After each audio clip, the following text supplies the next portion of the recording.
요새는 저희들의 삶이 너무나 인간 중심으로, 나 중심으로 나아가기 때문에 믿음을 볼 자가 그 수가 자꾸만 적어지는 것 같이 느껴집니다. 신약 성경에 나오는 것처럼 예수님께서 믿음 있는 자가 말세 보겠느냐라고 말씀하시는데, 우리는 늘 생명의 말씀이요 진리의 말씀이요 영생의 말씀을 붙들고 시편 1편에 있는 내용대로 주야로 그 율법의 말씀을 묵상하는 저희들이 다 될 줄로 믿습니다. 네. 주변에 보면요, 메가버스라는 그러한 용어를 들어보신 적도 있을 겁니다. 그런 거 보면요, 전부 다가 사람 중심으로, 나 중심으로 가기 때문에 이런 때에 하나님께서 역사하실까라는 의심이 갈 정도입니다. 그러니까 믿음이 자꾸만 우리를 흐리게 만드는 것 같아요. 그러니까 끝까지 말씀 붙들고 살아가는 여러분이 되기를 소망합니다. 오늘은 출애굽기 5장입니다. 내 백성을 보내라. 우리는 무슨 일이라도 하나님의 뜻에 있어서도 고비가 있습니다. 하나님의 뜻이라고 쉽고 만사형통 이런 것이 아니라 하나님의 뜻일수록 이 어려운 세상에서 이루어가는데 또한 어려움이 있습니다. 그 어려운 고비를 잘 넘겨야 하는데 성공과 실패가 이 어려움을 이겨내는가 아닌가에 달려있는 것이 아닌가 싶습니다. 5장 1절, 그 위에 모세와 아론이 바로에게 가서 이릅니다. 이스라엘 하나님 여호와께서 이렇게 말씀하시기를 내 백성을 보내라. 그러면 그들이 광야에서 내 앞에 절기를 지킬 것이니라 하셨나이다. 이렇게 하니까 바로가 이르되 여호와가 누구기에 내가 그의 목소리를 듣고 이스라엘을 보내겠느냐? 나는 여호와를 알지 못하니 이스라엘을 보내지 아니하리라. 언론 보면 그냥 지나갈 수 있는데요, 생각해 보면 이 출애굽기 당시에 오랜 기간 후에 기록되었다는 것을 우리는 짐작할 수 있어요. 아직은 애굽에서 400년 살 때 민족이나 나라도 안 부르고 그냥 히브리인들이라고 했지 이스라엘이라고 부르지 않았습니다. 이스라엘 나라로 정식으로 출발도 안 했기 때문에 강 건너 물 건너온 히브리인들이라고 했어요. 그러나 이스라엘이라고 하진 안 했을 것 같습니다. 한참 후에 가서 이런 말씀을 기록한 것이 아닌가 싶어요. 본문의 내용으로 문맥이라든지 문법이라든지 언제쯤 생겨났을까, 이런 것을 자세히 살펴보는 그런 것이 역사 비평이라고 하는데요, 그런 쪽으로 가서 이런 구절들은 상당히 후에 기록되었을 가능성이 있다는 그러한 것이죠. 3절입니다. 그들이 이르되 히브리인이 하나님이 우리에게 나타나셨은즉 우리가 광야로 사흘길쯤 가서 우리 하나님 여호와께 제사를 드리려 하오니 가도록 허락하소서. 여호와께서 전염병이나 칼로 우리를 치실까 두려워하나이다 하면서 애굽왕이 이에 또 그들에게 이릅니다. 모세와 아론아, 너희가 어찌하여 백성의 노역을 쉬게 하려느냐? 가서 너희의 노역이나 하라 라고 얘기합니다. 일하기 싫어해서 깨를 피워 제사를 드리러 간다고 하여 우습게 본 것이죠. 바로가 또 이릅니다. 이제 이 땅의 백성이 많아졌거늘 너희가 그들로 노역을 쉬게 하는도다 하고 되어 있는데요, 1절에서 5절까지가 모세와 아론이 청혼에 대한 그러한 바로의 거절하는 그런 대답이 나옵니다. 이어서 18절까지는 바로가 이스라엘 압제를 완화시키는 그런 내용이 쭉 이어지죠. 바로가 그날의 백성의 감독들과 기르본들에게 명령하여 이르되 너희는 백성에게 다시는 벽돌에 쓸 짚을 전과 같이 주지 말고 그들이 가서 스스로 짚을 줍게 하라. 또 그럽니다. 전에 만든 벽돌 수요대로 그들에게 만들게 하고 감하지 말라. 그들이 게으름으로 소리질러 이르기를 우리가 가서 우리 하나님께 제사를 드리자 하나니 그 사람들이 노동을 무겁게 함으로 수고롭게 하여 그들로 거짓말을 듣지 않게 하라. 백성의 감독들과 기록원들이 내게 나가서 백성에 말하여 이르되 바로가 이렇게 말하기를 내가 너희에게 짚을 주지 아니하리니 너희는 짚을 찾을 곳으로 가서 죽으라. 그러나 너희 일은 조금도 감하지 아니하리라 하십니다. 백성이 애굽 온 땅이 흩어져서 곡초 그루터기를 거두다가 짚을 대신하니 감독들이 그들을 독촉하여 이르되 너희는 짚이 있을 때와 같이 그날의 일을 그날에 마치라 합니다. 바로의 감독들이 자기들이 세운 바 이스라엘 자손의 기록원들을 때리며 이르되 너희가 어찌하여 어제와 오늘에 만드는 벽돌이 수요를 전과 같이 채우지 아니하였느냐 합니다. 이스라엘 자손의 기록원들이 가서 바로에게 호소하여 이르되 왕은 어찌해서 당신의 종들에게 이같이 하시나이까? 당신이 종들에게 짚을 주지 아니하고 그들이 우리에게 벽돌을 만들라 하나이다. 당신의 종들이 매일을 맞사오니 이는 당신의 백성이 죄니이다. 이에 바로가 너희가 게으르다 그러므로 너희가 이르기를 우리가 가서 여호와께 제사를 드리자 하는도다. 이제 가서 일하라. 짚은 너희가 주지 않을지라도 벽돌은 너희가 수량대로 바칠지니라. 이렇게 합니다. 이어서 나오는 내용들 21절까지는 이스라엘의 기록하는 일을 맡은 자들이 모세와 아론을 원망하는 그런 내용이 이어집니다.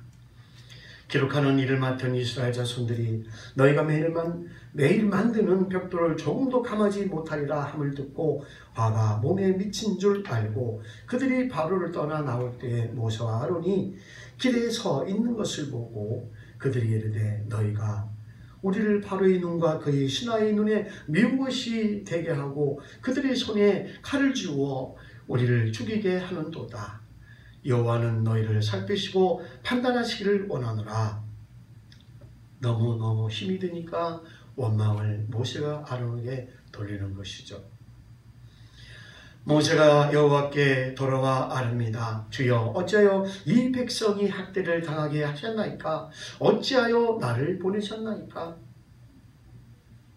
내가 바로에게 들어가서 주의 이름으로 말한 후로부터 그가 이 백성을 더 학대하며 주께서도 주의 백성을 구원하지 아니하시나이다.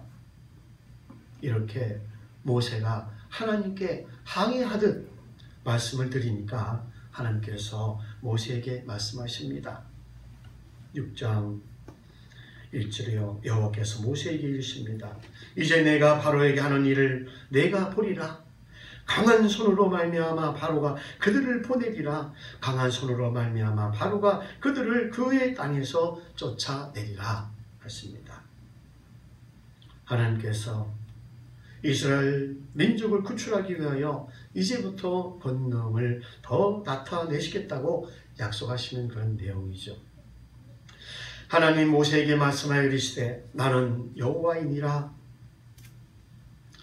여호와 하나님께서 자기 계시적 선포적 말씀을 하십니다. 그러시면서 이제부터는 여호와라는 그의 성호의 내용대로 언약을 성취하시겠다 하시는 그런 내용이 5절까지 이어집니다.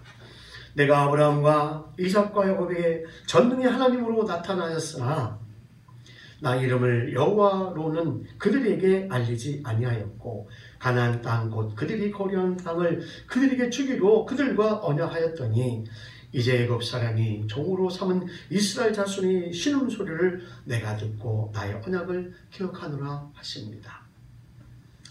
아브라함에게 했던 언약을 기억하신 것이죠.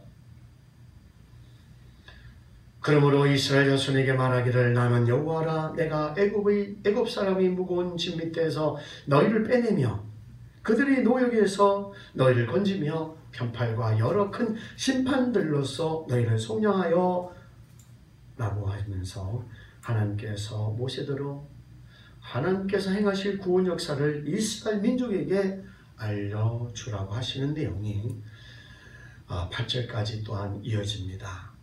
너희는 내 백성을 삼고 나는 너희 하나님이 되리니 나는 애굽 사람이 무거운 짐 밑에서 너희를 빼낸 너희 하나님 여호와인 줄 너희가 알지라. 그러니까 바로왕도 알아야 하고 이스라엘 백성들도 알아야 한다는 것입니다. 그 알게 하는 그 과정을 연출해 하는 것이죠. 내가 아브라함과 이삭과 야곱에게 주기로 맹세한 땅으로 너희를 인도하고 그 땅을 너희에게 주어 기업을 삼게 하리라. 나는 여호와라 하셨다 하라. 모세가 이와 같이 이스라엘 자손에게 전하나 그들이 마음의 상함과 가혹한 노역으로 말미암아 모세의 말을 듣지 아니하였더라. 그 노역이 혹독하니까 말을 듣지 아니려고 합니다. 이런 가운데서라도 끔찍한 어려움을 당할 수 있다는 것입니다. 이런 때라도 우리에게 필요한 것이, 또한 이스라엘 백성들에게 필요한 것이 인내가 필요한 것이죠. 이어서 하나님께서 모세대로 바로에게 가서 이스라엘 민족을 내보내도록 청원하라고 하실 때에 또한 모세가 사용하는 내용이 12절까지 이어집니다. 여호와께서 모세에게 말씀하여 이르십니다. 들어가서 애굽 왕 바로에게 말하여 이스라엘 자손을 그 땅에서 내보내게 하라. 모세가 여호와 앞에 아뢰어 이르되 이스라엘 자손도 내 말을 듣지 아니하였거든 바로가 어찌 들으리까? 나는 입이 둔한 자니이다 합니다. 이에 여호와께서 모세와 아론에게 말씀하사 그들로 이스라엘 자손과 바로 애굽 왕 바로에게 명령을 전하고 이스라엘 자손을 애굽 땅에서 인도하여 내게 하시니라. 하나님께서 마침내 모세와 아론을 이스라엘 민족 구출 사역에 사용하시는 그런 내용입니다. 이어서 14절부터 20절까지는 모세와 아론의 족보 이야기가 쭉 이어집니다. 27절까지 쭉 이어지죠. 그들의 조상을 따라 집의 어른은 이러하니라. 이스라엘 장자 르우벤의 아들은 한옥과 발루와 헤스론과 갈미니 이들은 르우벤의 족장이요. 시몬의 아들들은 여무엘과 야민과 오합과 야긴과 수알과 가나안 여인의 아들 사울이니 이들은 시몬의 가족이요. 레위의 아들들의 이름은 그들이 족보대로 이러하니 게르손과 고핫과 무라리요. 레위 나이는 137세였으며 게르손의 아들들은 그들의 가족대로 림니와 시므이요. 고핫의 아들들은 아므람과 이스라엘과 헤브론과 우시엘이요. 고핫의 나이는 133세였으며 무라리의 아들들은 마을리와 무시니 이들은 그들이 족보대로 레위의 족장이요. 아므람은 그들의 아버지의 누이 요게벳을 아내로 맞이하였고 그는 아론과 모세를 낳았으며 아므람의 나이는 137세였으며 아비의 누이라면 고모이죠. 고모하고 결혼한 것입니다. 자기 아버지가 여형제가 많아서 아버지의 막내 여형제의 나이가 아므람과 비슷한 또래이었나 봅니다. 21절 이스라엘 아들들은 고라와 네벡과 시그리요. 우시의 아들들은 미사엘과 엘사반과 시리리요. 아론은 아미나답의 딸 나손의 누이 엘리세바를 아내로 맞이하였고 그는 나답과 아비우와 엘르아살과 이다마를 낳았으며 고라의 아들들은 아실과 엘가나와 아비아삽이니 이들은 고라 사람의 족장이요. 아론의 아들 엘라살은 부리엘의 딸 중에서 아내를 맞이하였고 그는 비나스를 낳았으니 이들은 레위 사람의 조상을 따라 가족의 어른들이라. 이스라엘 자손을 그들의 군대대로 애굽 땅에서 인도하라 하신 여호와의 명령을 받은 자는 이 아론과 모세요. 애굽 왕 바로에게 이스라엘 자손을 애굽에서 내보내라 말한 사람도 이 모세와 아론이었더라 라고 하십니다. 30절까지는 하나님 부탁에 대해서 다시 사용하는 모세의 얘기가 나옵니다. 여호와께서 애굽 땅에서 모세에게 말씀하시던 날에 여호와께서 모세에게 말씀하여 이르시되 나는 여호와라 내가 네게 이르는 바를 너는 애굽 왕 바로에게 다 말하라. 모세가 여호와 앞에서 이르되 나는 입이 둔한 자이오니 바로가 어찌 나의 말을 들으리까. 모세는 자꾸만 자신이 말 잘 못하는 것까지 얘기를 합니다. 7장입니다. 하나님께서 모세가 입이 둔하다고 하면서 사용하는 그에게 그 대책을 말씀해 주시는 내용이 이어집니다. 이 내용이 2절까지 이어지죠. 여호와께서 모세에게 이르시되 볼지어다 내가 너를 바로에게 신같이 되게 하였은즉 내 영 아론은 내 대언자가 되리니 내가 네게 명령한 바를 너는 내 영 아론에게 말하고 그는 바로에게 말하여 그에게 이스라엘 자손을 그 땅에서 내보내리라 하시니라. 이어진 내용은 하나님께서 바로의 마음을 강팍하게 하시고 이적을 행하심으로 그의 하나님 되심을 드러내십니다. 내가 바로의 마음을 완악하게 하고 내 표징과 내 이적을 애굽 땅에서 많이 행할 것이나 바로가 너희 말을 듣지 아니할 터인즉 내가 내 손을 애굽에 뻗쳐 여러 큰 심판을 내리고 내 군대 내 백성 이스라엘 자손을 그 땅에서 인도하여 낼지라. 하나님께서 사람의 마음을 이렇게 저렇게 조작을 안 하시는데 여기에 보면 바로의 마음을 강팍하게 하신다는 것이죠. 나중에 하나님께서 사람의 마음을 조작하시느냐 하고 누가 질문하니까 바울이 하는 말이 이왕에 멸하기로 작정된 사람들에 대해서 오래 참으시는 중에 그 영광과 능력을 나타내시는 것에 대해서 우리가 무슨 말을 하리요? 누가 감히 하나님을 신문하느냐? 바울이 이렇게 해석을 했었죠. 모든 시대 모든 사람의 마음을 조작하는 것이 아니라 특별한 경우에 멸하기로 이미 작정된 그릇인데 오래 참으시면서 하나님의 긍휼을 보이시며 권능을 보이시고자 하실지라도 우리가 무슨 말을 할 수 있냐 그런 얘기가 되겠습니다.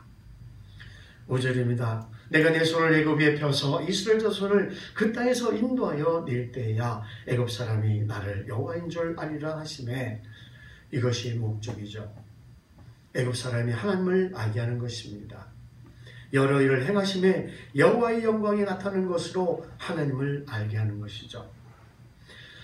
6절 모세와 아론이 여호와께서 자기들에게 명령하신 대로 행하였더라. 모세와 아론이 하나님의 명령에 순종하는 그러한 장면을 우리는 봅니다. 그들이 바로에게 말할 때 모세는 80세였고 아론은 83세였더라. 미리암은 6살 정도 되었을 텐데 나일 강가에 와서 공주에게 말하는 것을 보면 매우 총명한 아이였다는 것을 우리는 짐작할 수가 있습니다. 이래서 이스라엘 여자들은 미리암을 여자 선지자급으로 존경한다고들 합니다. 히브리 미리암 이름에서 헬레어 마리아라는 이름이 나오고 또한 영어로는 메어리라고 하는 그러한 이름이 여기서 이어서 나왔다고 합니다. 그 다음 내용이 이적에 의해서 지팡이로 뱀이 되게 하는 그 내용이 13절까지 이어집니다. 여호와께서 모세와 아론에게 말씀하여 이르시되 바로가 너에게 이르기를 너희는 이적을 보이라 하거든 너는 아론에게 말하기를 너희 지팡이를 들어서 바로 앞에 던지라 하라. 그것이 뱀이 되리라. 모세와 아론이 바로에게 가서 여호와께서 명령하신 대로 행하여 아론이 바로와 그의 신하 앞에서 지팡이를 던지니 뱀이 된지라. 바로도 현인들과 마술사들을 부르매 그 애굽 요술사들도 그들의 요술로 그와 같이 행합니다. 각 사람이 지팡이를 던짐에 뱀이 되었으나 아론의 지팡이가 그들의 지팡이를 삼키니라. 감히 하나님 앞에서 얻지. 그러나 바로의 마음이 완악하여 그들이 말을 듣지 아니하니 여호와의 말씀과 같더라. 이스라엘 백성이나 아론 같은 경우는 하나님의 말씀을 항상 하나님께서 하시고자 하는 대로 되는구나 라는 것을 배우게 되는 것이고, 또 애굽의 바로와 신하들은 히브리인이 하나님, 그들의 신은 우리 애굽의 신과는 다르다, 여호와는 확실히 다르구나 하는 것을 알게 하려고 앞으로 일어날 10번이나 재앙을 반복하게 하는 것이죠. 어쩌다가 한 번 일어나면 우연이나 기적이라 할 수 있겠으나 10번이나 말한 대로 되면 안 믿을 사람이 없는 것이죠. 그래서 여기서 인식이란 반복이 필요한 것이죠. 인식이란 반복이 필요한 것이죠. 다음의 내용이 첫 번째 재앙에 바로에게 예고하는 장면과 그 실행이 21절까지 나옵니다. 여호와께서 모세에게 이르시되 바로의 마음이 완강하여 백성 보내기를 거절하는도다.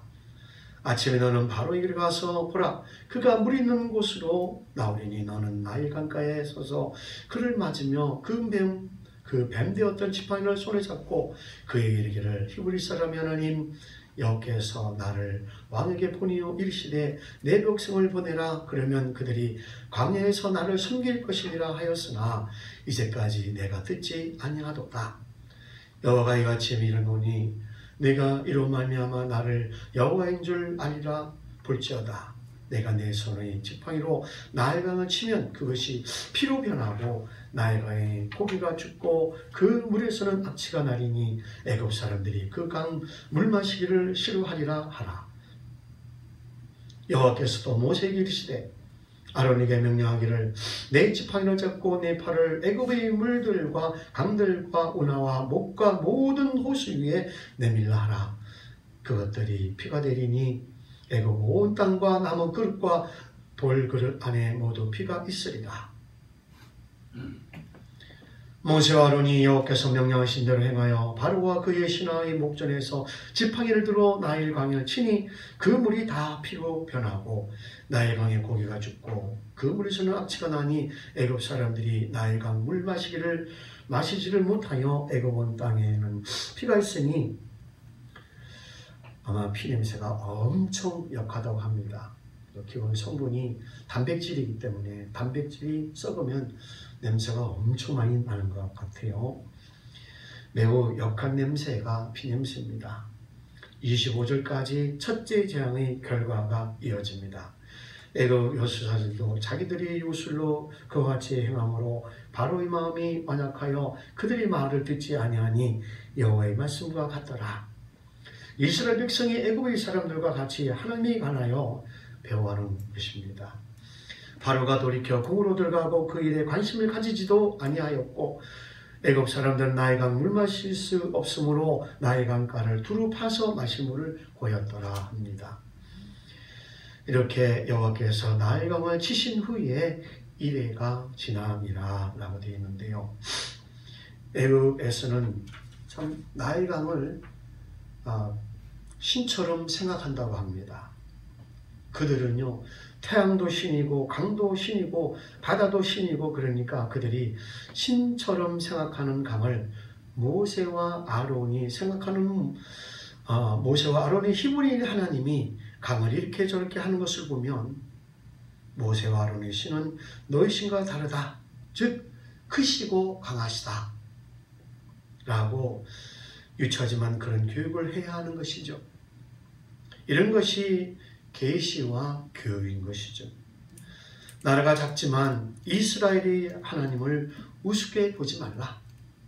지금도 보면 이집트와 이스라엘은 비교 안 될 정도로 영토가 엄청 차이가 나죠. 여러분들이 세계지도를 종종 보시는지 모르겠습니다만 한번 보면은 큰 차이가 있습니다. 그러나 이집트가 이스라엘을 함부로 하지 못하죠. 이집트뿐만 아니라 중동 전체가 힘을 합쳐도 이스라엘을 함부로 못합니다. 1차에서 4차 중동 전쟁에서도 이스라엘을 이긴 적이 없어요. 지금 이스라엘은 진짜 이스라엘이라고 할 수 없지만 애굽 사람들은 이스라엘 사람들을 안 보내고 어떻게 해보려고 하다가 아주 혼쭐이 나게 되고 처절하게 인식을 하게 되고 동시에 이스라엘 백성들도 애굽 백성이 얻어맞는 것을 보고서 우리 하나님은 예사로운 분이 아니시다라는 것을 배우게 되는 것입니다.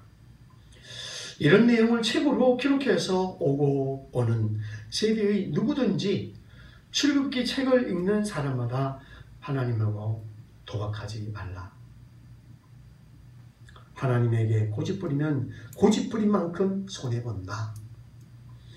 하나님은 마누리 여길 뿐이 아니다 라는 그러한 교훈을 보여주고 있는 것이죠.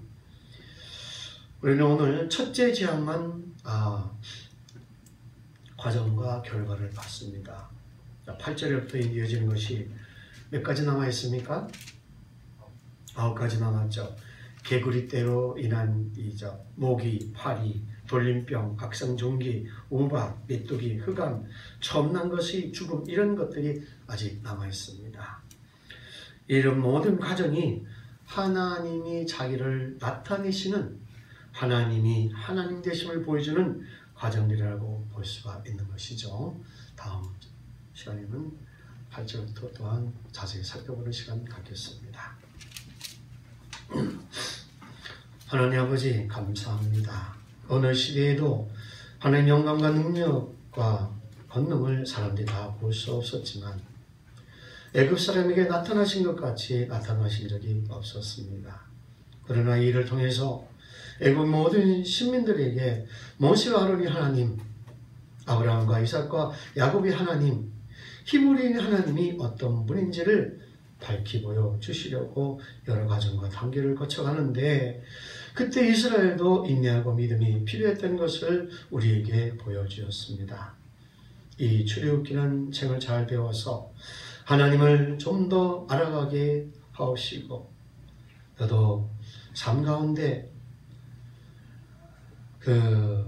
있는 그 모든 사람이, 모든 성도들이 자리에서 진정 하나님을 두렵고 떨리는 가슴으로 섬기는 모두가 되게 하여 주옵소서.